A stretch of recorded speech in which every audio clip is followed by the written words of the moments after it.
આકાશવાણી ભુજ સમાચાર અશરફ નથવાણી વાંચે છે. નમસ્કાર. ભારતીય રેલવે હવે ટ્રેનોની સુરક્ષા અને જાળવણી માટે આધુનિક ટેકનોલોજીનો સહારો લઈ રહી છે. પશ્ચિમ રેલવેના અમદાવાદ મંડળે ટ્રેનોને વીજ પુરવઠો આપતી ઓવરહેડ ઇક્વિપમેન્ટ OHE પ્રણાલીની તપાસ માટે ડ્રોન દ્વારા હવાઈ નિરીક્ષણનું સફળ પરીક્ષણ કર્યું છે. ટ્રેક પર દેખાતા વીજતાર, થાંભલા, ઇન્સ્યુલેટર અને અન્ય સાધનોની સમગ્ર વ્યવસ્થા OHE કહેવાય છે. આ વ્યવસ્થામાં નાની ખામી પણ સર્જાય તો ટ્રેનોના સંચાલન પર સીધી અસર પડી શકે છે. આ માટે અમદાવાદ મંડળે ડ્રોનની મદદથી સફળ નિરીક્ષણ કર્યું હતું. આ નવી પદ્ધતિના કારણે હવે ટ્રેક બ્લોક લીધા વિના જ ખામીઓ ઝડપથી શોધી શકાશે.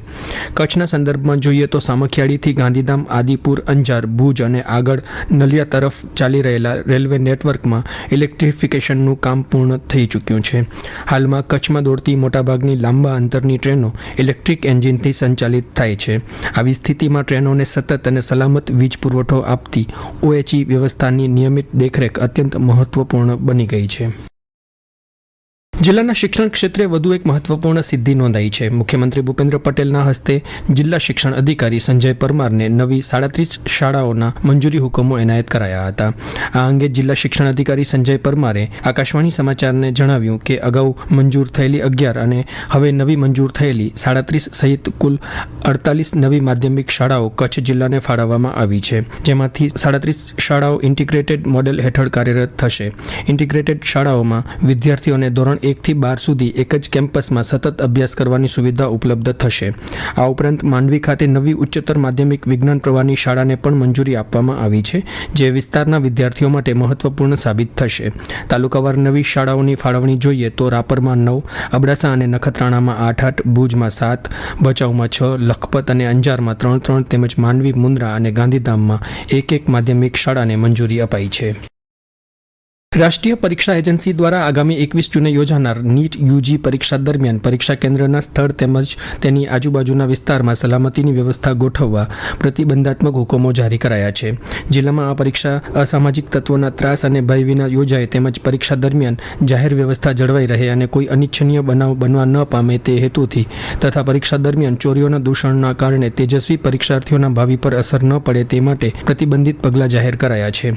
કચ્છના અધિક જિલ્લા મેજિસ્ટ્રેટ પાર્થ કોટડિયાએ ભારતીય નાગરિક સુરક્ષા સંહિતા 2023ની કલમ 163 અન્વયે ભુજની Indrabai girls high school, Alfred high school તેમજ સરકારી હાઈસ્કૂલ ગણેશનગર ગાંધીધામ અને માઉન્ટ કાર્મેલ હાઈસ્કૂલ ગાંધીધામ આ પરીક્ષા કેન્દ્રોની બિલ્ડિંગના 100 મીટર ત્રિજ્યાના વિસ્તારમાં આગામી 21મીએ સવારે 8 વાગ્યાથી સાંજના 8 વાગ્યા સુધી વિવિધ પ્રતિબંધ ફરમાવ્યા છે.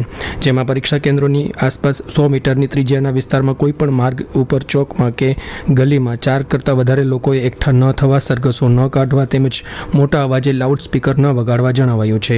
પરીક્ષા કેન્દ્રોની આસપાસના 100 મીટરની ત્રિજ્યાના વિસ્તારમાં કોપિંગ મશીન દ્વારા કોપીઓ કરવાનો વ્યવસાય કરતા ધંધાર્થીઓએ કોપિંગ મશીનો મારફતે કોઈપણ પત્રો, દસ્તાવેજો કે કાગળોની નકલ ન કરવા મશીનો બંધ રાખવા આદેશ કરાયો છે. આ ઉપરાંત પરીક્ષા કેન્દ્રોમાં કોઈપણ વ્યક્તિએ વાયરલેસ ડિવાઇસીસ જેવા કે બ્લૂટૂથ, પેન કેમેરા, મોબાઈલ કે ઇન્ટરનેટ સાથે કનેક્ટેડ ઉપકરણો કે અન્ય કોઈપણ ઇલેક્ટ્રિક સાધનો લઈ જવા પર પ્રતિબંધ ફરમાવવામાં આવ્યો છે.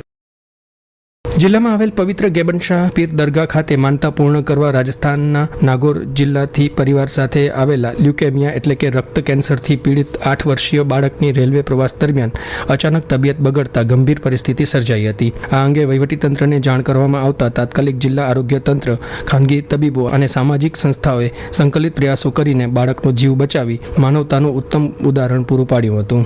મળતી માહિતી મુજબ બાળકની ગંભીર પરિસ્થિતિ સર્જાતા પરિવારજનોએ કચ્છ કલેક્ટરનો સંપર્ક સાધીને મદદ માંગી હતી.